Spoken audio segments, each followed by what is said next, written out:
Indonesia. Zona musim adalah daerah yang memiliki curah hujan rata-rata yang jelas atau tegas antara periode musim hujan dan musim kemarau. Untuk wilayah Nusa Tenggara Timur, berdasarkan analisis kami, terdapat 23 zona atau 23 zona musim untuk wilayah Nusa Tenggara Timur. Sedangkan ada juga yang namanya daerah non-zone atau bukan zona musim, adalah daerah yang curah hujan rata-ratanya itu perbedaannya tidak jelas antara musim hujan dan musim kemarau. Untuk wilayah NTT, berdasarkan hasil analisis tidak ada yang di luar atau tidak ada yang non-zone, semuanya adalah masuk dalam zona musim. Tapi untuk daerah-daerah, beberapa daerah di Indonesia seperti di sebagian Sumatera, kemudian Kalimantan dan juga di Ambon serta di Papua, itu ada beberapa daerah yang masuk dalam kriteria non-zone karena memang di daerah tersebut hampir sepanjang tahun terjadi hujan. Tidak ada perbedaan yang tegas atau jelas antara musim hujan dan musim kemarau. Jadi hampir setiap bulan itu terjadi hujan. Sedangkan untuk wilayah NTT jelas pada saat musim hujan terjadi hujan, dan ketika pada saat musim kemarau curah hujan itu terjadi sedikit saja, bahkan tidak sama sekali. Sehingga kadang-kadang kalau hujan terjadi pada saat musim kemarau, kita seperti kaget, wah kok ini ada musim apa seperti ini. Sebenarnya pembagian ataupun perbedaan musim itu hanya terletak pada akumulasi hujan. Ya. Jadi pada musim kemarau pun sah-sah saja terjadi hujan, dan pada saat musim hujan pun seringkali juga tidak ada hujan. Kalau saat ini sebenarnya kita sudah berada pada puncak musim kemarau, Pak. Ya, kalau secara klimatologis sampai dengan September Oktober ini adalah puncak musim kemarau di wilayah Nusa Tenggara Timur. Kemudian kita tahu bahwa saat ini pergerakan semu matahari sudah perlahan-lahan menuju ke selatan, ke belahan bumi ke selatan, sehingga sebentar lagi kita akan masuk musim transisi, kemudian juga akan memasuki musim hujan. Dan pada musim transisi nanti sekitar pada bulan Oktober ini memang pasti ada terjadi fluktuasi cuaca, ya, iklim dan cuaca, di mana nanti terjadi angin yang cukup variabel dan angin kencang, karena ada peralihan dari monsun Australia ke monsun Asia, sehingga perlahan-lahan akan memasuki musim hujan. Kemudian nanti pada sekitar bulan Oktober nanti adalah puncak dari suhu maksimum di wilayah NTT. Jadi berdasarkan hasil pengamatan kami selama berpuluh tahun juga analis bahwa puncak suhu udara tertinggi dan suhu maksimum di wilayah NTT itu akan terjadi pada sekitar bulan Oktober. Itu kadang-kadang suhu maksimum satu hari itu bisa mencapai sampai 36 derajat, bahkan ada pernah terjadi sampai 38 derajat Celcius. Panas luar biasa sehingga kita rasa tidak nyaman. Pak Apol tadi mengatakan bahwa kita saat ini berada di puncak musim kemarau, tapi dalam beberapa hari ada juga kecenderungan juga ada awan hitam, bahkan ada beberapa daerah yang bisa terjadi hujan, padahal kita di puncak musim kemarau. Sebenarnya apa penyebabnya ini, Pak? Memang untuk kita berbicara atmosfer ini memang adalah suatu wadah tempat yang penuh dengan chaos, istilahnya kacau, di mana udara tidak seperti daratan yang tenang-tenang, tetapi udara sifatnya kacau. Jadi bisa saja pada saat musim kemarau terjadi hujan. Ya. Kenapa? Yang pertama, contoh beberapa hari yang lalu itu terjadi hujan di Kota Kupang. Karena kita tahu berdasarkan hasil pantauan kami itu memang walaupun saat ini monsun Australia yang berembus dari benua Australia yang bersifat kering, namun ketika melintasi wilayah Nusa Tenggara Timur ada mengalami pembelokan atau istilah SIR. Nah, di atas kepulauan NTT. Nah, pada saat pembelokan itulah terjadi konvergensi dan pertemuan front panas dan dingin, sehingga terbentuklah awan di situ, dan beberapa jam ya, terjadi hujan, tapi hujan itu dengan intensitas yang ringan, durasinya juga tidak lama, kemudian terjadinya sporadis. Jadi hujan hanya istilah orang Kupang bilang hujan kaget saja, tapi sekali lagi itu belum masuk musim hujan, bukan musim hujan. Ya, akan mengantarkan kita kepada puncak musim kemarau yang lebih tadi ya di bulan Oktober ya. Dari penjelasan Pak Apol tadi saya ingin tahu dari Bapak BD dari Dinas Pertanian dan Perkebunan Provinsi, ketika kita berada di puncak musim kemarau seperti ini, kira-kira bagaimana Dinas Pertanian dan Perkebunan Provinsi Nusa Tenggara Timur melakukan pendidikan kepada para petani ya, untuk mempersiapkan diri menghadapi musim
bagaimana informasi dari BMKG ini bisa langsung sampai kepada para petani, Pak?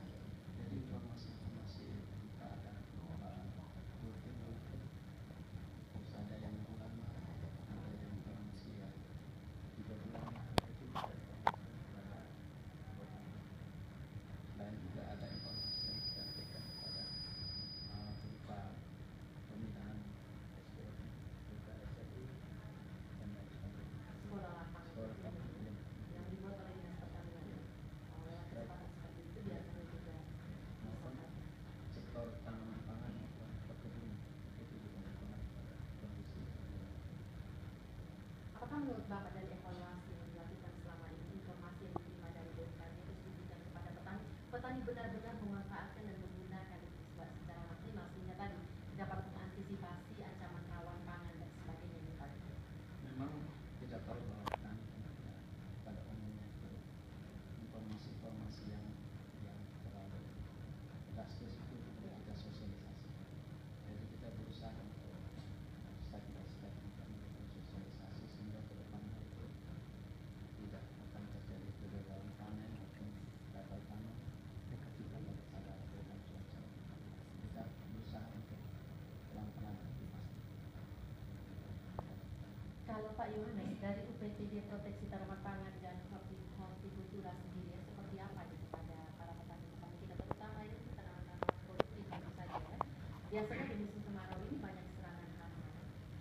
Nah, model-model proteksi yang dilakukan kepada para petani kita seperti apa? Selamat sore. Ada secara umum bahwa perkembangan organisasi pengaruh tumbuhan itu sangat mempengaruhi dengan iklim. Sebagai contoh, kalau pada musim hujan itu banyak sekali muncul ini penyakit pada tanaman. Contoh seperti ini penyakit ini Phytophthora, penyakit jamur,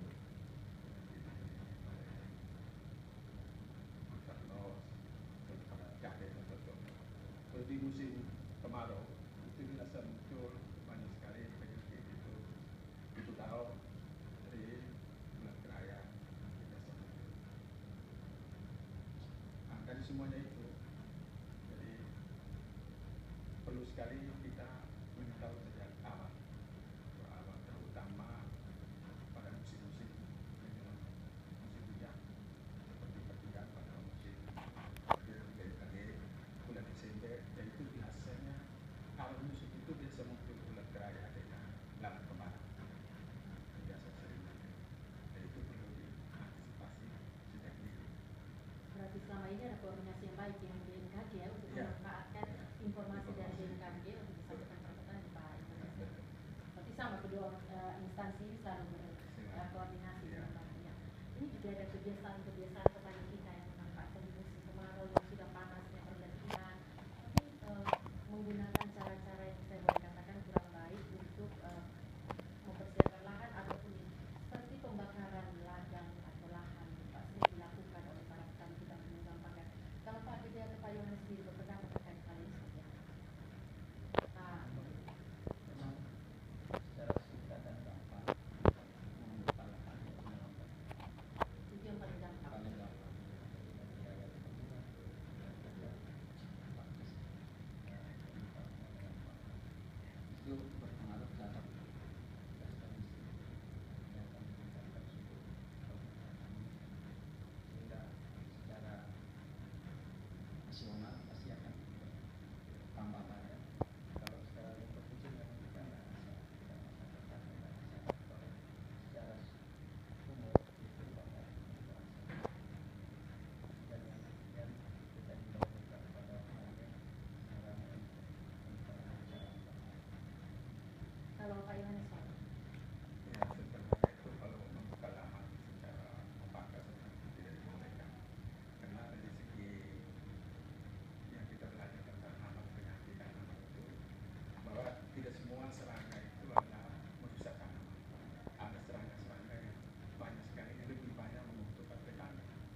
gas rumah kaca di atmosfer, menambah jumlah gas rumah kaca, kemudian juga partikel-partikel debu yang akan teremisikan ke atmosfer. Kebetulan di stasiun klimatologi juga mengadakan pengamatan namanya pengamatan partikel debu, alatnya adalah efek sampler. Jadi kalau saat pembakaran ataupun debu yang tebal, kalau kita melakukan pengamatan, maka bias itu akan semakin berat karena begitu banyak partikel debu yang bisa oleh filter alat tersebut, sehingga ketika kita menimbang itu akan ketahuan bahwa kandungan debu di udara, contohnya di Kota Kupang, itu sudah cukup tinggi. Kemudian bicara tadi kembali ke perubahan iklim tadi, memang untuk gas-gas rumah kaca ini dominannya adalah berasal dari karbon. Kalau hasil pembakaran dari rumpukan maupun tanaman karena dominannya karbon, dan karbon ini memang sulit untuk dia berdaur kembali.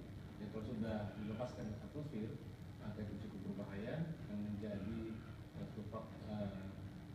gas rumah kaca yang sangat berbahaya, dan dalam waktu yang lama tentu akan meningkatkan temperatur permukaan yang ada di wilayah NTT. Tadi dari penjelasan Pak Charles sebagai kita mendengar tadi ada satu zone yang maju, ada 17 zone yang mundur dari rata-rata. Ini bisa dijelaskan kepada kita itu apa maksudnya Pak? Sebagaimana kita ketahui bersama bahwa musim hujan tahun 2015-16 ini lebih dipengaruhi oleh fenomena yang namanya El Nino. Ya, kita jelaskan tadi fenomena El Nino ini berdasarkan hasil analisis dan kajian dari stasiun klimatologi SMA bahwa El Nino daerah wilayah Nusa Tenggara Timur itu vulnerable, artinya sangat terpengaruh begitu kuat. Jadi ketika terjadi fenomena El Nino, maka sebagian besar wilayah NTT itu akan mengalami yang pertama adalah mundur. Musim hujannya akan mundur dari rata-rata yang sudah normal. Itu semua daerah, semua ketinggian, semua daerah yang ada di NTT rata-rata kalau ketika terjadi ini, maka semuanya akan mundur dari musim hujan yang normal. Yang berikut adalah periode musim hujan itu ini masih berlangsung sampai dengan awal tahun, maka periode itu akan semakin pendek. Misalnya musim hujan terjadi selama 4 bulan, kalau masih ada pengaruh ini, maka hanya bisa 2,5 sampai 3 bulan. Dan yang terakhir adalah ketika La Nina masih tetap menguat, maka biasa curah hujan pada saat musim hujan itu biasanya di bawah normal, jauh di bawah normal, jadi lebih sedikit kurang dari rata-ratanya. Untuk tahun 2015-2016 kami prediksi karena El Nino menguatnya sampai dengan akhir tahun, kemudian pada awal tahun 2016 sudah mulai menguat, sudah mulai kembali ke normal, maka kami prediksi awal musim hujan di wilayah NTT sebagian besar adalah mundur, kemudian mundurnya itu adalah 10 sampai 10 hari dari normalnya, atau dalam secara klimatologis 1 sampai 2 dasarian. Itu berarti kita ada pada bulan berapa hujan? Sebagian besar jatuh pada bulan Desember. Ada juga yang